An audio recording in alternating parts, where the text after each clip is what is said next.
Ngayon na naman po, may umuusbong na naman na issue sa magiging impeachment trial and yung pong kinakailangan na boto to convict. Okay, so ito ang sitwasyon natin, Father Rani, right? Meron tayong 24 senators and then meron pong dalawa ngayon na sabi nga po, yung isa, wala pong coercive power ang Senado na obligahing sumipot, si Bato de la Rosa. Si Ginoong Estrada po, suspended na po ng ombudsman, 3 months po ito at nakakulong po ngayon.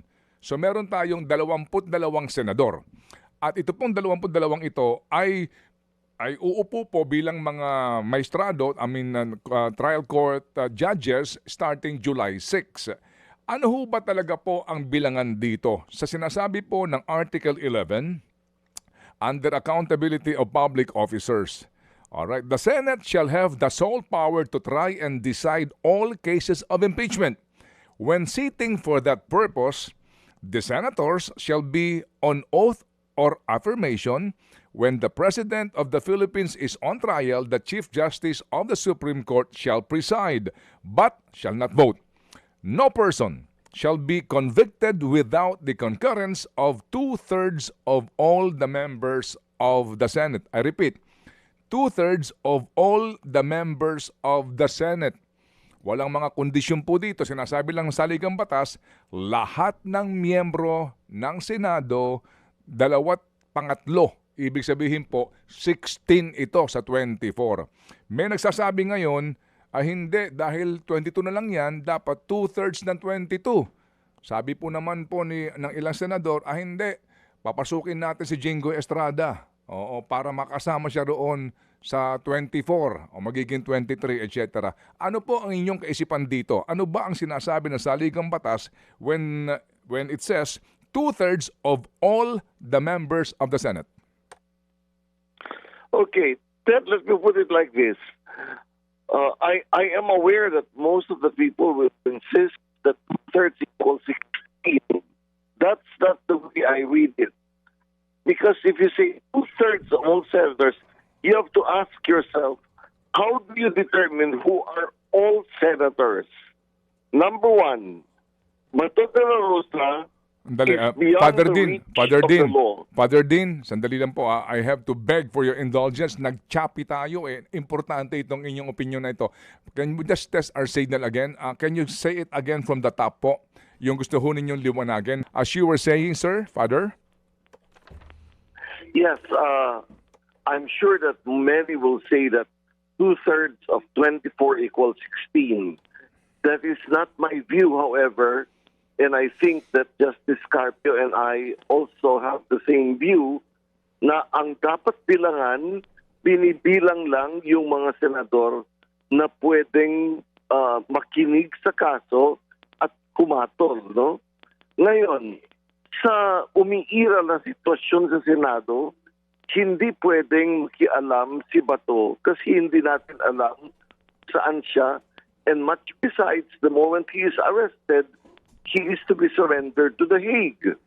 Hindi rin pwedeng makialam si Jinggoy Estrada because the order of suspension has precisely the effect of preventing him from exercising the duties and functions of his office. So there are only 22 functional senators, and therefore, pag binilang mo ang 2/3, it should be 2/3 of the 22 functional senators. Yung pong kaisipan po ng isang senador na si Senator Jinggoy daw po ay maaaring suspended bilang senador pero iba daw pong entity yung pong pagiging judge sa impeachment court at maaari daw ho siyang mag-function as a judge. Yung po ay isa hulang naman nakaisipan. Anong tingin niyo doon, Father? I don't think that is a reasonable interpretation because a judge is one who hears evidence, one who asks questions, and one who casts votes. Jinggoy cannot do that because precisely the order of suspension prevents him from functioning in any of those capacities. Let's not forget na kahit na ibang function ang trial, impeachment trial, still it is the senators as senators who sit as judges in an impeachment court. So, pag suspendido si Jinggoy bilang senador, he is also suspended as a judge of the impeachment court.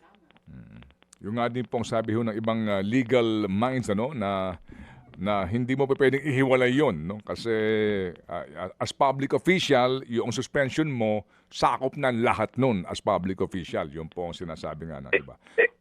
Exactly. And you know, Ted, many people keep saying that the function of an impeachment court judge is different from the function of a senator. That is not completely correct, because Article 11 of the Constitution is very clear that it is the senators as senators who sit as judges in an impeachment court. So pag sinuspindi ka bilang senator, you are also suspended as a judge of the impeachment court. Opo. So, Father Dean, sa pagbubukas po ng mismong sesyon ng impeachment court, is it wise for them to address this issue? Kung ano ba ang threshold ng conviction? Well, yes, that's one thing that they should fix ahead of time. In fact, they already made a very good move in that they decided to amend the rules to allow another senator other than the Senate President to preside.